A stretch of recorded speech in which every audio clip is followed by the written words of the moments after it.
আসসালামু আলাইকুম ভিউয়ার্স, আশা করি সকলেই ভালো আছেন। ব্রন্দ্র টেক্সটাইলের পক্ষ থেকে আপনাদেরকে স্বাগতম।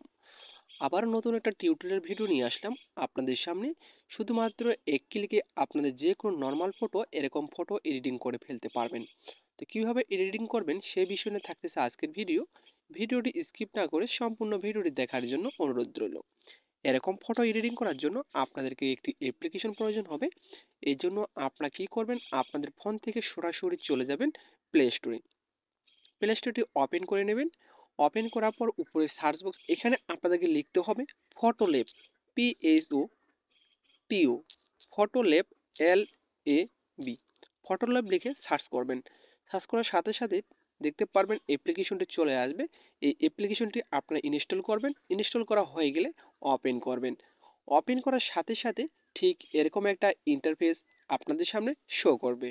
এর মধ্যে থেকে আপনারা কি করবেন, এই অপশনটির ওপরে জাস্ট একবার আপনাদেরকে ক্লিক করে দিতে হবে। ক্লিক করে দেওয়ার সাথে সাথে আপনাদের সামনে আরও একটি ইন্টারফেস চলে আসবে। এখানে দেখতে পাচ্ছেন যেরকম ফটো সেরকম ফটো কিন্তু আপনি কিন্তু আপনার নর্মাল ফটোগুলো এডিটিং করে ফেলতে পারবেন। তো আপনারা কি করবেন, একটু স্ক্রল করে চলে আসবেন। স্ক্রল করে আসার পরে এখানে একটি ফটো দেখতে পারবেন। এই ফটোটির ওপরে জাস্ট একবার আপনাদেরকে ক্লিক করে দিতে হবে। ক্লিক করে দেওয়ার সাথে সাথে আপনাদের কিন্তু গ্যালারি শো করবে। গ্যালারি থেকে আপনাদের যে কোনো একটি নর্মাল ফটো এখানে অ্যাড করে দিতে হবে। তো এখান থেকে আমি একটি নর্মাল ফটো অ্যাড করে দিচ্ছি। নর্মাল ফটোটি অ্যাড করে দেওয়ার সাথে সাথে দেখতে পারবেন এখানে অ্যারো বাটন রয়েছে। এই অ্যারো বাটনের ওপরে যখনই আপনি ক্লিক করবেন সাথে সাথে আপনার ফটোটি এডিটিং হয়ে যাবে। অনেকেই বলেন ভাই এই লোগোটি আমি কিভাবে সরাবো। এটা আমি আপনাদেরকে দেখিয়ে দিচ্ছি কিভাবে আপনারা রিমুভ করবেন। এরপরে আপনারা ডাউনলোড করবেন। ফটোটি ডাউনলোড করা হয়ে গেলে আপনারা সরাসরি এখান থেকে ব্যাগে চলে আসবেন। ব্যাগে আসার পর আপনাদের যে ফোনে রয়েছে এই ফোন থেকে আপনাদের স্ন্যাপচ্যাট অ্যাপ্লিকেশনটি ইনস্টল করে নিতে হবে।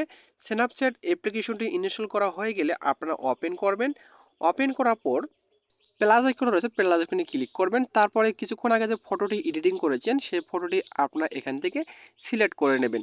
সিলেক্ট করা হয়ে গেলে আপনারা কি করবেন, নিচে দেখতে পাচ্ছেন যে টুল অপশন রয়েছে। এই টুল অপশনের ওপরে জাস্ট একবার আপনাদেরকে ক্লিক করে দিতে হবে। ক্লিক করার পর আরেকটি ইন্টারফেস আপনাদের সামনে শো করবে। এখান থেকে আপনারা কি করবেন, এই অপশনটির ওপরে জাস্ট একবার ক্লিক করে দেবেন। ক্লিক করে দেওয়ার সাথে সাথে ফটোটি একটু জুম করে নেবেন। ফটোটি জুম করার পর এখানে আপনার ব্রাশ করে দেবেন। ব্রাশ করার পরে এখানে টিক মার্কে ক্লিক করে দেবেন। টিক মার্কে ক্লিক করে দেওয়ার সাথে সাথে আপনার কিন্তু এখানের যে লোগোটি রয়েছে রিমুভ হয়ে যাবে। এখন আপনার ফটোটি ডাউনলোড করার জন্য এক্সপোর্ট অপশনে ক্লিক করে সেভ অপশনে ক্লিক করে আপনি গ্যালারিতে নিতে পারবেন। তো মূলত এই ছিল আজকের ভিডিও যদি আপনাদের ভালো লেগে থাকে অবশ্যই পাশে থাকবেন। আবারও দেখা হবে নতুন একটা ভিডিও নিয়ে। এতক্ষণ সাথে থাকার জন্য ধন্যবাদ।